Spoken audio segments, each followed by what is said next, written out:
Hey everybody, Red Equals Green here, and we are back with another unboxing. This time we are continuing our collection of Transformers Kingdom War for Cybertron figures. So I am a huge fan of Transformers Beast Wars when I was growing up, and they've been re-releasing some of these iconic robots in disguise due to the new series that they have on Netflix called Kingdom War for Cybertron.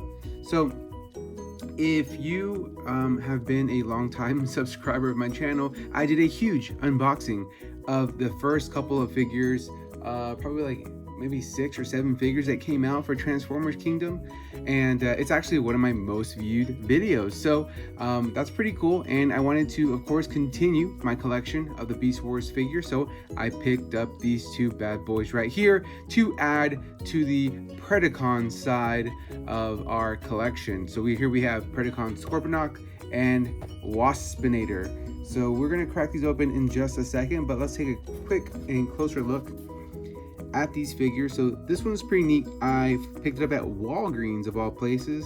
I haven't seen it anywhere else, but I did find it in Walgreens. And you can see here from the package, Scorponok, what it looks like. Comes with this little accessory, little missile, and pretty cool package. You can see here something that I didn't notice before is Tigertron is going to be coming out soon. It actually is already out. I haven't seen it yet in my stores, but Tigertron, one of my favorite Beast War characters. So I haven't really gone into watching the Netflix show yet, but I do plan on doing so once I get some more time during the holiday break. I'm gonna check out the whole thing. Here's Waspinator OG. OG Predacon figure. Spoilers, Waspinator makes it through like all of Beast Wars, like to the very end, even when they became the TV series called Beast Machine. So lasted quite a long while. One of the best characters, really funny, really funny character. Always getting blown to smithereens, but always coming back. So Waspinator and Scorponok coming at you. Let's go ahead and open up Waspinator first. So of course, with these Kingdom figures, they do come with a collectible card / sticker showing, I think it's supposed to show their fate when it comes to their time. You know what? I was gonna try to use the scissors for these, but you know what? I'm gonna crack these open. Sometimes you just gotta do what you gotta do, you know? Alright, so let's check out this first. So the instructions for transforming Waspinator. Here you go, pretty cool. In case you need some help, put that to the side. And let's see. Here's Waspinator. And here's the golden disc / card / sticker right here in the back. Slide it out. Let's take a look at this real quick. So this is Decepticon Megatron, and these you peel back to reveal their fate. Boom. It's really cool. War for Cybertron, the golden disc. Yeah, definitely need to check out this show. So here we're back to Waspinator. So here he comes in package, still tied up with little strings. But notice back here, his weapon is separate piece. So here's where the scissors are going to come in handy to tear free these little guys. Okay, so here we have his little gun. Not much to it, pretty straightforward. Got the handle right there. Okay, put that to the side. Let's free our boy Waspinator here from this classic prison. Waspinator, when he makes it back to Cybertron during the Beast Machines saga, he gets a new body, a new form, just as many of the heroes and villains do. He becomes a Now he loses his memories. He gets reformatted or something, and he becomes like this is weird. Look how they do the torso, like 2 separate pieces. Is that how it's supposed to be? Let's see.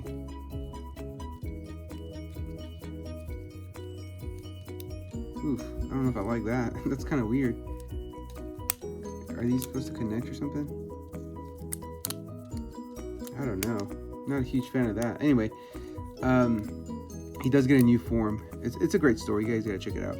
So I guess you're supposed to just kind of pose him in a way where it stands, where his chest covers that gaping piece in between. But see how it opens up?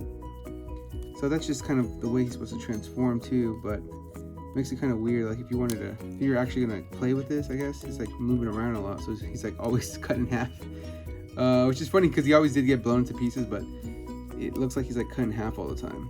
But here's Waspinator, really great details in the eyes,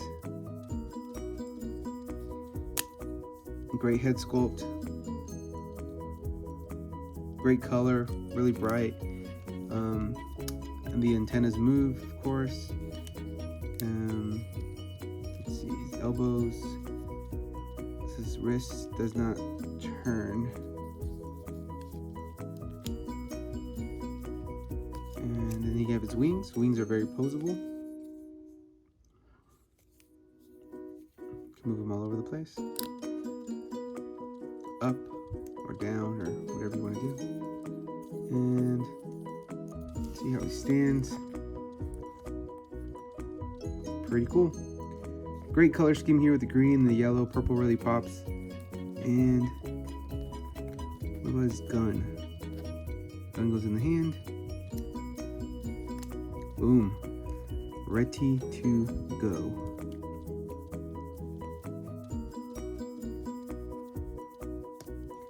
So the part where the torso isn't like really connected makes it kind of hard to kind of keep him standing, but I think if you messed around with it long enough, you kind of can figure it out.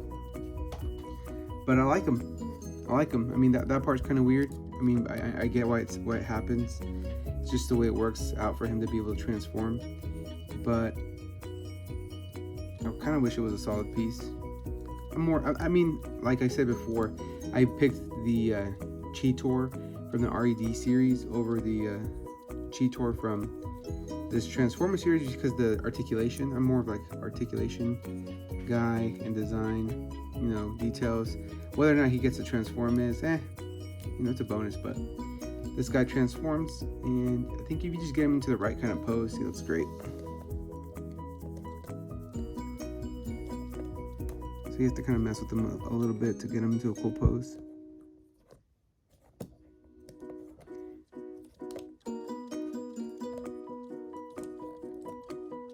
Yeah, see, like I said, it's gonna take some time. How about that? Looks pretty cool. Ready, hunkered down, ready to go. So there's Waspinator.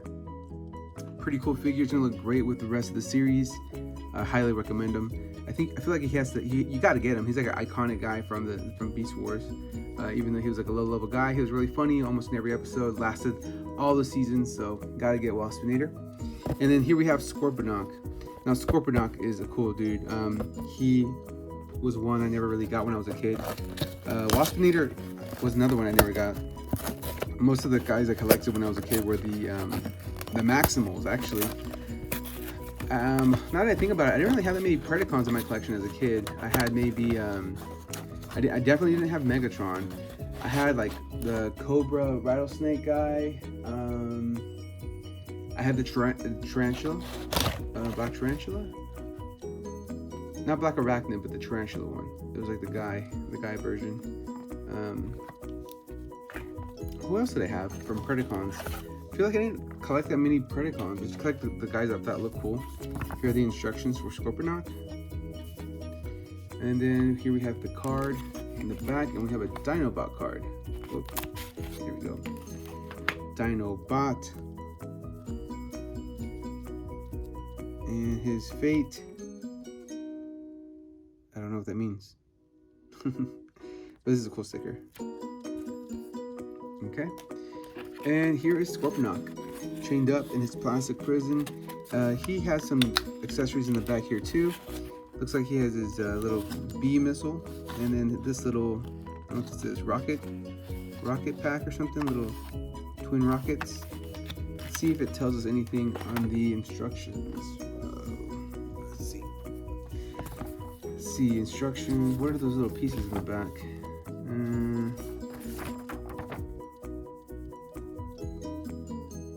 Okay. Yeah, see? Yeah, one is a bee, and the other one are just like bombs. That's cool. So you got a regular like bee missile, maybe like a little drone, and then you got the little missile coming out the other claw. So the two accessories are to go into both of his claws. So let's get the scissors and pop this bad boy open. Now Scorponok is definitely a guy who didn't last the whole series. He lasted for a little while. I don't remember his fate exactly in Beast Wars, but I know that he was one of the originals there with the Predacons when they landed on Earth.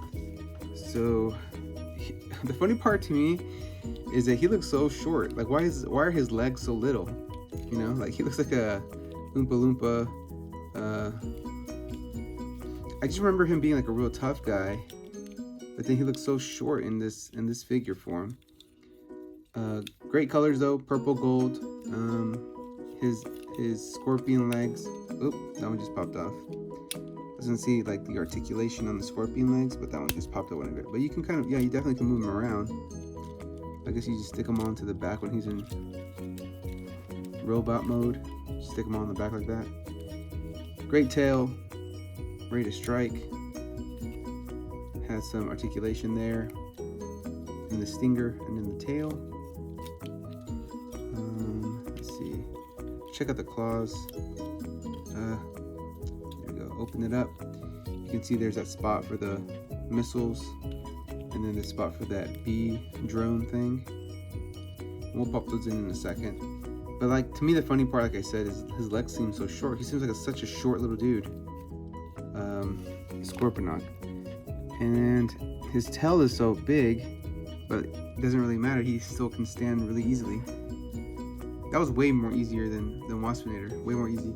Let's see where did his missile go? Okay, so let's get his missile and his little drone out of here, and then we'll add that into his claws. Oh, there goes one. There's the other one. Let me see what it is. Okay. So these are the missiles that go in one claw. Here is the little drone, little fly drone. That goes into the other one.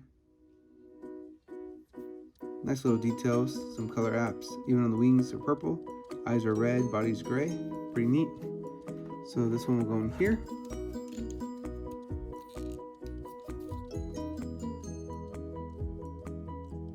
And then this one will go in here.